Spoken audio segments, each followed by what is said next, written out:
Contatos imediatos de quarto grau é um termo que assusta mesmo quem é familiarizado com alienígenas. Hollywood vem há décadas plantando em toda a população o medo a respeito de qualquer coisa relacionada a extraterrestre. Salvo o filme ET dos anos 80, que é fofo, né? E hoje eu vim trazer pra vocês 5 casos brasileiros reais de contatos extraterrestres. Os últimos 3, inclusive, são mega assustadores e trazem provas reais de que tudo aconteceu. Ainda assim, são contestados. Confesso pra vocês que é um assunto que me dá medo. Eu tô gravando aqui com o maior cagaço, então senta o dedo no like, hein? Se tiver bastante like, eu posso trazer mais alguns casos nesse estilo aqui pra vocês. Não esquece de se inscrever, que tá sempre saindo conteúdo novo aqui, e aí você vai receber. Então se inscreve e ativa o sininho. Tamo junto? Então bora! Primeiramente eu vou explicar pra vocês o que são os graus dos contatos imediatos com extraterrestres. Provavelmente você já deve ter ouvido falar em contatos imediatos de 3º grau, contatos imediatos de 4º grau. E se você não sabe o que é, agora você vai saber. Contatos imediatos de 0 grau. É quando a pessoa avista apenas luzes misteriosas a grande distância. Contatos imediatos de 1º grau. É o avistamento de um ou mais objetos voadores não identificados. Contatos imediatos de 2º grau. É a observação de um OVNI associada a outras percepções. Calor, radiação, danos ao terreno, círculos nas plantações, paralisia, animais assustados, interferência no funcionamento de máquinas, perda de memória associada ao encontro com o OVNI. Contatos imediatos de 3º grau. É quando a pessoa vê, de fato, o extraterrestre. Contatos imediatos de 4º grau. É quando um ser humano é abduzido por um OVNI. Contatos imediatos de 5º grau. Encontros onde há comunicação bilateral, espontânea, voluntária e proativa entre o observador e a inteligência extraterrestre. A definição é similar aos relatos da década de 1950, onde pessoas afirmaram manter uma comunicação regular com alienígenas benevolentes. Estes são os principais. Do 6º grau em diante, há certas controvérsias, mas com esses a gente já pode prosseguir com os casos. Todas as curiosidades a seguir eu tirei do site Canaltech, beleza? Vou deixar o link na descrição. A última eu tirei do Virginia Online, também vou deixar na descrição para vocês. Tá aí a fonte de pesquisa. Caso Vilas Boas, 1957. Em 16 de outubro de 1957, Antônio Vilas Boas, filho de fazendeiros da cidade de São Francisco de Sales, Minas Gerais. Pois é, Antônio teria avistado uma forte luz branca na sua janela, em 2 ocasiões naquele mesmo mês. Segundo o próprio, ele teria certa noite sido abduzido para dentro de uma nave. Lá tiraram a sua roupa e coletaram o seu sangue através de uma ventosa preso ao seu queixo. Algo como na imagem que vocês estão vendo. Depois ele foi levado para uma sala particular com uma mulher alienígena. A sua descrição da mulher era: cabelos platinados, olhos grandes azuis, maiores do que como conhecemos, e pelos vermelhos na axila e nas partes baixas. Bom, Antônio teria tido ali relações sexuais com o ser. O mais louco é que, ainda segundo seu relato, ao se despedir de Antônio, a alienígena teria passado as mãos sobre a sua barriga. Muito provavelmente querendo dizer ao fazendeiro que toda a experiência teria sido para criar um híbrido, ou seja, com genética humana e extraterrestre. Vilas Boas teria ainda tentado trazer algo consigo da nave, qualquer coisa que pudesse comprovar o ocorrido, já que, por estar em sã consciência durante todo o processo, sabia que ninguém acreditaria na história dele. E ele estava certo. Não há muitas evidências de que tudo isso tenha de fato acontecido, pois não foram feitas quaisquer imagens das marcas deixadas pelo trem de pouso do disco voador que visitou a propriedade de sua família. Além disso, o lugar sofreu uma forte inundação em 1978, que acabou com qualquer possibilidade de comprovação. Para Vilas Boas, o seu caso se tratou de uma experiência genética conduzida pelos seres extraterrestres. E estes, meus amigos, não é um simples caso de contatos com alienígena no Brasil, mas a primeira alegação de abdução em todo o planeta. Logo, a primeira alegação de contato imediato de 5º grau de que se tem notícia. Caso do Forte Itaipu, 1957. Tudo aconteceu em 4 de novembro de 1957, poucos dias depois do caso de Antônio Vilas Boas, que eu acabei de contar. Quando duas sentinelas do Forte de Itaipu, localizado na Praia Grande, em São Paulo, avistaram um grande brilho no céu. Pouco tempo depois, eles puderam perceber que o objeto estava se aproximando numa velocidade cada vez maior, até que ele parou a cerca de 300 metros da instalação militar. Segundo o soldado que estava no local e avistaram o OVNI, ele teria cerca de 30 metros de diâmetro, e depois de um tempo, começou a emitir um tipo de zumbido intenso e uma forte onda de calor em direção às sentinelas. Agora pasmem, a temperatura simplesmente começou a subir drasticamente. E com suas roupas queimando, uma das sentinelas chegou a desmaiar, enquanto a outra se protegeu e gritou pedindo socorro. Com a chegada de outros soldados, o OVNI partiu em retirada. Ainda assim, pôde ser visto por todos os soldados que vieram prestar socorro. O grande lance, e que deixou todo mundo com a pulga atrás da orelha, é que até mesmo a embaixada norte-americana veio colher depoimentos e saber tudo o que tinha ocorrido. Os oficiais brasileiros ficaram mais tranquilos com a atenção que receberam dos Estados Unidos, devido ao possível maior conhecimento dos norte-americanos sobre o tema. O caso segue arquivado. Operação Prato, 1977. Agora sim o bicho começa a pegar. Com direito a documentário, a Operação Prato foi uma das mais famosas operações ligadas a OVNIs e extraterrestres do mundo. Tudo aconteceu entre outubro e dezembro de 1977. A Operação Prato foi deflagrada pelo 1º Comando Aéreo Regional, órgão da Força Aérea Brasileira com sede em Belém, a fim de investigar o surgimento e a movimentação de OVNIs na região dos municípios de Vigia, Colares e Santo Antônio do Tauá.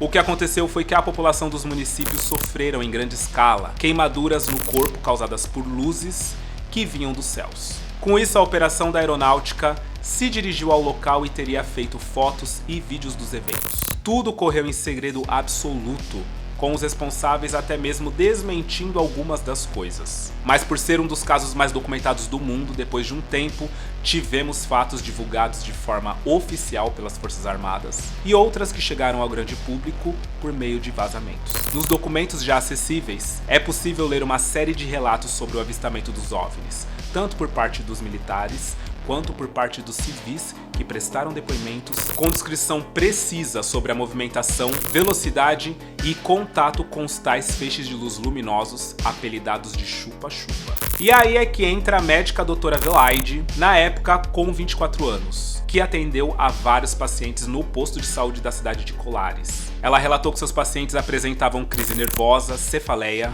astenia, amortecimento parcial do corpo, ou seja, paralisia, tremores generalizados, queimaduras de 1º grau e marcas de microperfurações. Ainda com documentos classificados, ou seja, secretos, não divulgados pelos militares brasileiros, o caso permanece um mistério. E você, acredita em todo o ocorrido?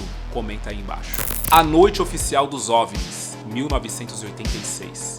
Em 19 de maio de 1986 aconteceu o que foi provavelmente o caso mais famoso de OVNIs no Brasil, e desse caso teve até coletiva de imprensa para alertar o povo brasileiro. Conhecida como a Noite dos OVNIs, tudo começou quando objetos voadores não identificados foram detectados pelos radares do Centro Integrado de Defesa Aérea e Controle de Tráfego Aéreo. Porque eu não sei se vocês sabem, mas toda a movimentação aérea ela é vigiada em todo o canto do planeta. A partir disso, caças F-5 e Mirage saíram das bases aéreas de Santa Cruz, Rio de Janeiro, e Anápolis, em Goiás, para investigar as tais luzes. Segundo os responsáveis pela operação, foram perseguidos 21 OVNIs, com o evento podendo ser visto de 4 estados diferentes do Brasil: Paraná, Rio de Janeiro, Goiás e São Paulo. E durando ao todo, cerca de 3 horas. Relatos de casa da FAB, perseguido pelos OVNIs, e registro das conversas mantidas entre os pilotos e os controladores de voo estão entre os documentos mais valiosos da ufologia brasileira. E recentemente, alguns deles foram finalmente divulgados. Fala, Brasília! Brasília? Boa noite, bem-vindo ao Festival dos Discos Voadores. É uma loucura isso aqui, cara.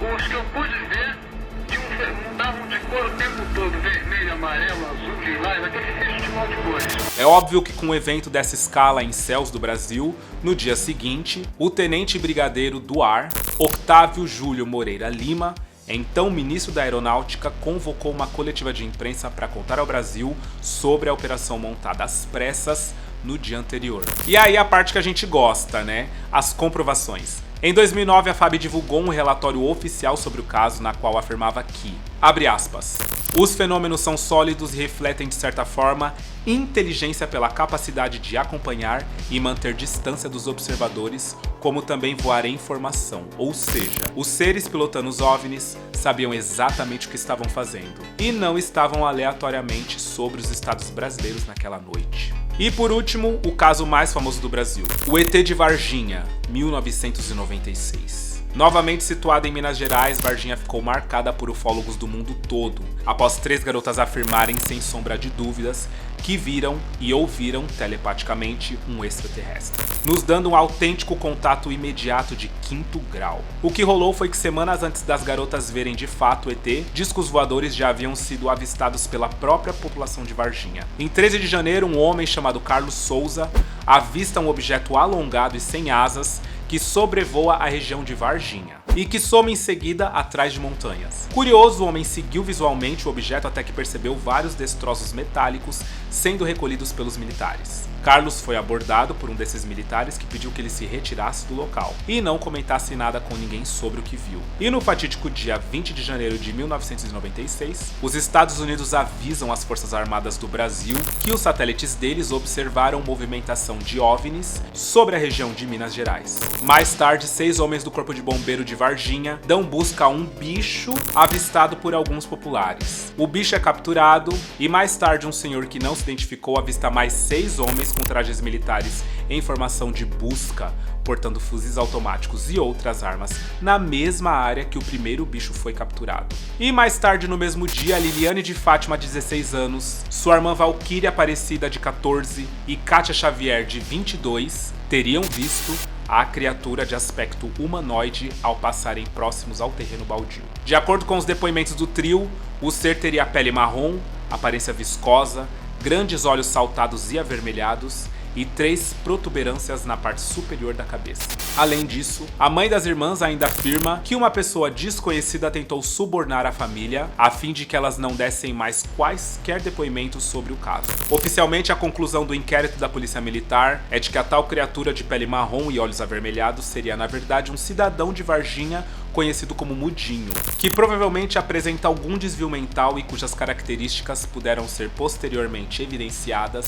no estudo fotográfico de simulação. As meninas afirmaram que conhecem o Mudinho há anos e que não seriam capazes de confundi-lo com o que de fato elas viram. E quanto à movimentação militar, segundo o promotor de justiça militar, abre aspas, tudo não passou de uma mera rotina de trabalho. Quando caminhões do exército saíram do quartel para serviço normal de manutenção em uma oficina, fecha aspas.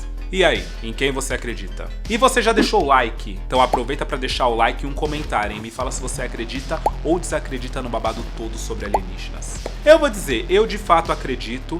Eu acredito que existem alienígenas, acredito que várias raças alienígenas que visitam o nosso planeta sejam realmente benevolentes, venham em paz. Tenho medo de contato? Tenho medo.